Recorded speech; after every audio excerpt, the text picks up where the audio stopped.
मात्र 15 करोड़ के बजट में बनी कांतारा ने 400 करोड़ प्लस ओवरसीज कलेक्शन किया था और उसी मेगा ब्लॉकबस्टर सक्सेस के बाद में हमारे सामने ऋषभ शेट्टी लेकर आ रहे हैं प्रीक्वल जिसका नाम है कांतारा द चैप्टर 1।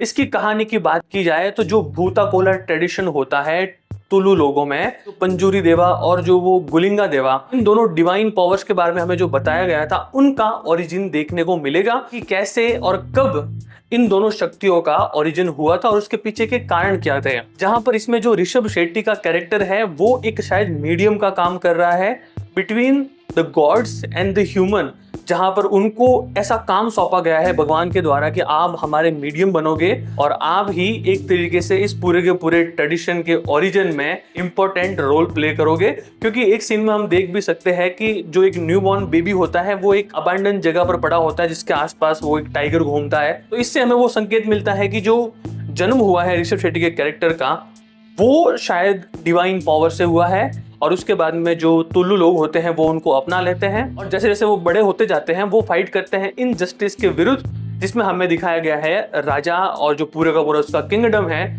जिसमें जो क्रूर राजा है उसका रोल प्ले कर रहे हैं गुलशन देवाइवा।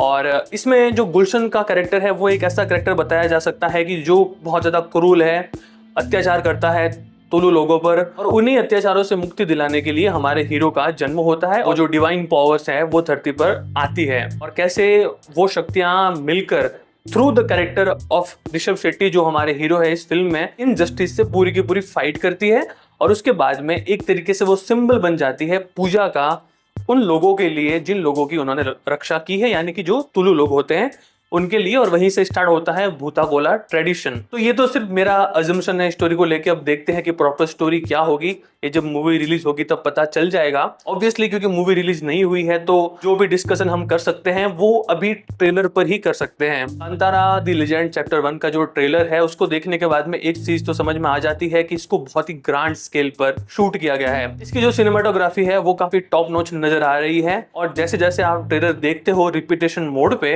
ये बात पता चलती है कि साउंड डिजाइन को भी बहुत ही एक अच्छे तरीके से डिजाइन किया गया है जिसमें बीजीएम जो है वो बहुत ही अच्छा है। स्पेशली जो लास्ट का शॉट है ना जहां पर ऋषभ शेट्टी उस सिंक होल में खड़े हुए हैं और उनके अंदर एक वो डिवाइन पावर आ चुकी है, वहां पर आप बीजीएम सुनना एक तरीके से वो डॉल्बी सराउंड साउंड नहीं होता है उस तरीके से आपके कानों में यहाँ से यहाँ से यहाँ वो घूमता है।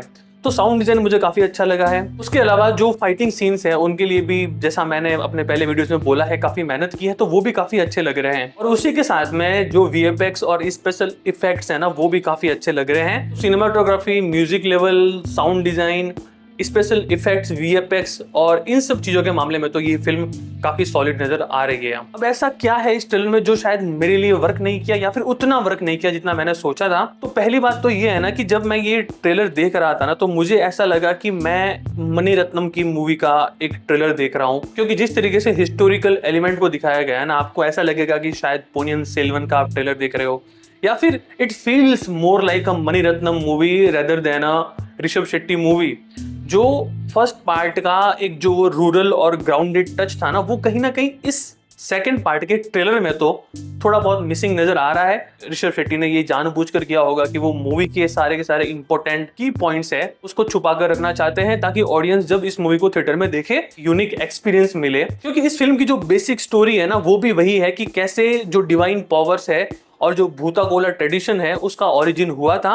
इस पूरे के पूरे ट्रेलर में एक दो चीजों को छोड़ के कहीं पर भी हमें उन डिवाइन पावर्स के बारे में इतना ज्यादा नहीं दिखाया गया है। आई होप कि ऐसा ही हो और बहुत सारे हाई पॉइंट्स भी मूवी में हो और जो एक मिस्टिकल रूरल ग्राउंडेड जो एक एटमॉस्फेयर हमें फर्स्ट मूवी में देखने को मिला था ना वो इस फिल्म में भी हो। उसके लिए तो हमें वेट करना पड़ेगा 2 अक्टूबर का। इस फिल्म के साथ में बॉलीवुड की सन्नी संस्कारी की तुलसी कुमारी भी रिलीज हो रही है स्टार्टिंग वरुण धवन, जानवी कपूर, सानिया मल्होत्रा एंड रोहित शराफ। देखना इंटरेस्टिंग होगा कि कांतारा जो अपना एक स्टैंड है इस फिल्म के अगेंस्ट होल्ड कर पाती है नहीं कर पाती है इन हिंदी बेल्ट्स। दूसरे ट्रेलर की बात की जाए तो वो है ओजस गंभीरा, यानी कि दे कॉल हिम ओजी, पवन कल्याण की ये फिल्म जो कि बहुत ही ज्यादा हर्डल्स के बाद में फाइनली अब रिलीज होने वाली है 25 सितंबर को, जिसके प्रीमियर शोज तेलंगाना में 24 सितंबर से ही शुरू हो जाएंगे। इसको डायरेक्ट किया है सुजीत ने, जिन्होंने साहो डायरेक्ट की थी। तो इस फिल्म की जो शूटिंग है वो 2022 में शुरू हो चुकी थी, लेकिन बहुत सारे जो पॉलिटिकल कैंपेन करने पड़े थे पवन कल्याण जी को अपनी पार्टी के लिए, और उसके बाद में जब वो जीत गए और उनको आंध्र प्रदेश का डेप्यूटी सीएम बनाया गया, जो डेप्यूटी सीएम की जो ड्यूटीज होती है उनके कारण उनको इतना ज्यादा टाइम नहीं मिला इस मूवी को शूट करने के लिए, इसलिए इस फिल्म के शूट्स जो है वो डिले पर डिले हो रहे थे। लेकिन फाइनली अब जाके ये मूवी कंप्लीट हो चुकी है और मेकर्स ने बोला भी है कि मूवी पूरी तरीके से रेडी है, जो कि 25 सितंबर को रिलीज हो जाएगी। और इसका जो ट्रेलर है वो 4 दिन पहले रिलीज किया गया है। इस ट्रेलर की एक जो खास बात है ना, जो मुझे बहुत ज्यादा अच्छी लगी, वो है पूरा का पूरा जो जापानीज ट्रेडिशन को इस फिल्म में डाला गया है ना, उसके बारे में। सुजीत ने अभी हाल ही में एक गेम रिलीज किया है वंस मोर करके। अगर आप उस गेम को ओपन करोगे तो आपको 3 स्टेप देखने को मिलेंगे और फाइनल स्टेप में आपको एक हिस्टोरिकल फिगर चलता हुआ दिखाई दिया जाएगा, जिसको लोग बोल रहे हैं कि वो है नेताजी सुभाष चंद्र बोस। जिन लोगों को पता नहीं है या फिर जिन्होंने हिस्ट्री नहीं पढ़ी है उनको मैं बता दूं कि नेताजी 1943 से 1945 तक जापान में रहे थे और जापान की ही मदद से उन्होंने इंडियन नेशनल आर्मी का गठन किया था। और उस आर्मी में जो मेजोरिटी थी, यानी कि 90% जो लोग थे वो हिंदुस्तान के ही थे। तो अगर जो मैं वाइल्ड गैस बोलूं तो वो ऐसा हो सकता है कि जो इसमें पवन कल्याण का कैरेक्टर है वो शायद नेताजी से कनेक्टेड हो सकते हैं, उनके शिष्य हो सकते हैं, जो कि 1943 से लेकर 1945 तक उनके साथ में थे। और उनको जापानीज कल्चर इतना ज्यादा पसंद आ जाता है कि वो वहां पर एंशिएंट जापानीज फाइट्स जो कटाना स्वॉर्ड्स के साथ में होती है वो सीखते हैं।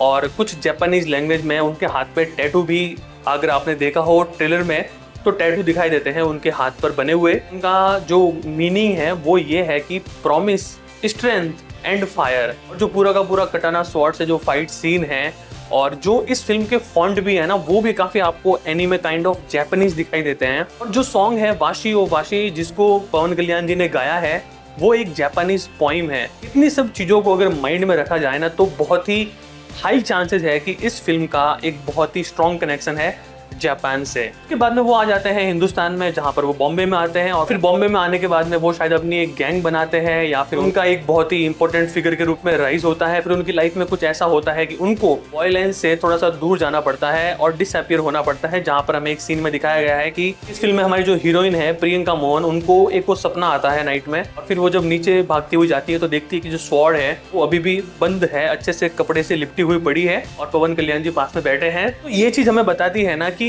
उन्होंने वायलेंस को किसी रीजन के चलते छोड़ा है। और फिर जो प्रकाश राज का जो कैरेक्टर है सत्यनारायण जी का, उनको मारने के लिए अभी प्रेजेंट में कुछ लोग पीछे पड़े हुए हैं। इसके पीछे जो मेन किरदार है वो है ओमी भाऊ का। ओमी भाऊ इस समय मुंबई के सबसे बड़े गैंगस्टर हैं और वो पीछे पड़े हुए हैं सत्यनारायण के। अब वो क्यों पीछे पड़े हुए हैं, सत्यनारायण का कैरेक्टर क्या है, उनका ओजी से क्या लिंक है, वो तो हमें मूवी देखने पर ही समझ में आएगा। लेकिन उन्हीं की रक्षा के लिए या फिर दूसरे और बहुत सारे रीजंस के चलते ओजी को वापस उसी दुनिया में आना पड़ता है जिनको उन्होंने छोड़ा था। और वापस आने के बाद में हो सकता है कि हमें स्टोरी में एक रिवेंज आर्क दिखाई दे, जिसका पास्ट से कुछ लिंक हो और फिर स्टोरी को कंक्लूड किया जाएगा। तो ये एक बेसिक स्टोरी लाइन लग रही है मुझे मूवी की, जहां पर ट्रेलर में जो मुझे फाइट सीन्स है वो काफी अच्छे लगे।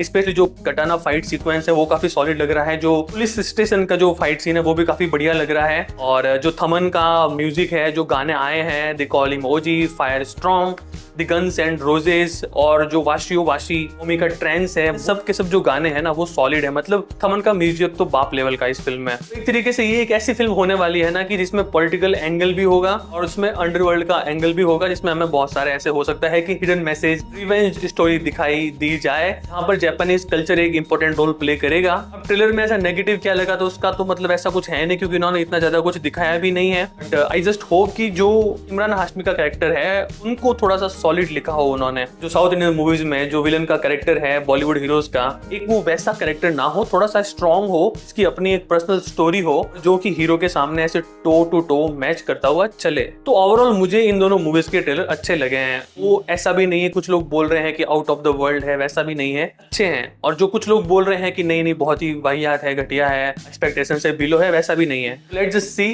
कि ये दोनों मूवीज कैसे बनके हमारे सामने आती है। आपके क्या ओपिनियन है इन दोनों ट्रेलर को लेके आपको ओजी और कांतारा में से कौन सा ट्रेलर सबसे ज्यादा पसंद आया और आप इन दोनों में से किस फिल्म को लेके सबसे ज्यादा एक्साइटेड हो, do let me know. And thank you for watching this video. मिलते हैं बहुत ही जल्द एक और अगले वीडियो में, तब तक के लिए टेक केयर, बाय बाय, जय हिंद।